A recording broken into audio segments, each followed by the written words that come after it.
E hoje aqui dentro do estúdio foi dia de tirar dúvidas sobre direito trabalhista. Guilherme, muitas perguntas chegando. Eu tinha separado uma aqui, não estou encontrando. Ah, encontrei. O Antônio de Rio Grande, no Rio Grande do Sul, quer saber se ele não deveria receber o mesmo salário que recebe o gerente dele durante os meses de férias desse gerente. Diz que durante anos ele cumpre, no mês de férias do gerente, as funções do gerente. Como é só esse período das férias, não. Se fosse um período mais prolongado, aí sim. Isso pela regra geral. Pode ser que a empresa dele tenha um regimento interno, ou então a categoria tenha uma convenção coletiva, ou quem sabe um acordo coletivo que preveja. Mas pela lei, pela regra geral, não. Ok. A Aline Costa de Manaus também pergunta, direito adquirido pode ser retirado pela empresa? Ela dá um exemplo. 10 minutos de descanso foram retirados na minha empresa. A empresa resolveu um dia dar 10 minutos de descanso e depois retirou. Era importante entender melhor esse contexto, por quanto tempo isso perdurou, porque o direito adquirido ele precisa de alguns requisitos aí para ser considerado. Mas via de regra, tentando responder de forma geral, não, direitos adquiridos não podem ser retirados. Certo.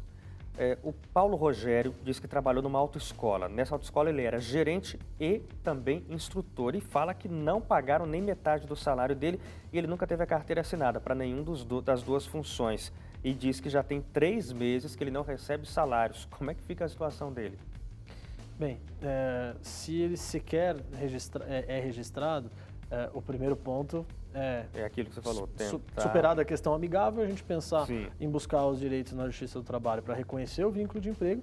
E aí, diante dessa circunstância, não pagam nem metade do salário, faz 3 meses que não pagam o salário, ele pode buscar a rescisão indireta do contrato, que é a justa causa que o empregado aplica no empregador. O Márcio, de São Luís do Maranhão, pergunta o seguinte, na empresa onde ele trabalha não pagam por insalubridade nem por periculosidade. E diz que há muito ruído, mesmo com os protetores auriculares que eles usam, não é eficaz, segundo ele. Pergunta o que fazer nesses casos. Bem, eu sugiro que antes de uma medida judicial, antes de procurar a justiça, ele faça denúncia ao sindicato da categoria, ao Ministério do Trabalho, ao Ministério Público do Trabalho, para que isso seja averiguado. O adicional de insalubridade ele só é devido se ele tiver previsão em normas regulamentadoras do Ministério do Trabalho. Então é importante que um técnico faça a oferição no caso do ruído aí dos decibéis e de quanto o protetor auricular ele evita, quanto ele reduz, para identificar se tem ou não uma situação insalubre que geraria o direito ao pagamento. Caso isso não ocorra, não surta nenhum efeito, num determinado momento, e recomenda-se quando ele sair da empresa, apesar dele poder enquanto está na empresa, ele procurando a justiça, o judiciário vai determinar uma perícia técnica e um perito do juízo vai lá verificar se existia essa condição de insalubridade. Claro. O Samuel, ele diz que é haitiano, hoje ele vive em Santa Terezinha do Taipu, em Foz do Iguaçu, na região de Foz do Iguaçu. Ele diz que está numa empresa, Guilherme, desde 26 de novembro do ano passado. E fala assim, o patrão disse que ia fazer um teste comigo. Ele fez o teste, eu passei no teste, mas até hoje não assinou minha carteira. O que eu faço? É possível fazer isso, Guilherme? Fazer um contrato como se fosse de experiência sem a assinatura na carteira? Não, em nenhuma hipótese. A carteira de trabalho ela tem que ser assinada imediatamente quando o empregado começa a trabalhar, independente de contrato de tempo de experiência ou não.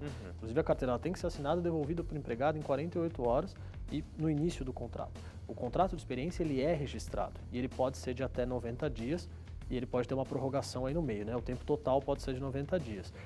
Então, nessa circunstância, primeiro, de forma geral, não existe contrato de experiência sem registro. No caso dele, aí a gente cai no probleminha dos demais telespectadores. Ele precisa, pela via amigável, tentar conversar com o seu patrão para que seja reconhecido o vínculo e a sua carteira seja anotada e os direitos pagos. Caso contrário, ele vai ter que buscar a justiça para reconhecer o vínculo desse período e daqui para frente também, ou então quando ele for dispensado do período todo. Sim. Olha, infelizmente a gente está chegando já ao final do Jornal do Novo Tempo. Tem muitas perguntas aqui que chegaram para o Guilherme.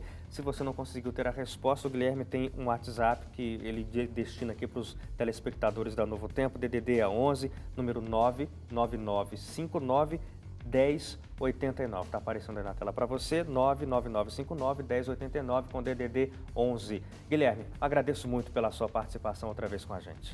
Eu que agradeço e deixo também à disposição o site www.ltsa.com.br. Também é possível deixar dúvida lá, a gente responde assim que possível, mas responde todo mundo. Ok, eu vou repetir o número, que às vezes o pessoal usa com mais facilidade o WhatsApp. Exato. DDD 11, número 99959-1089 é o WhatsApp, esse é do Guilherme, para você continuar mandando perguntas ali.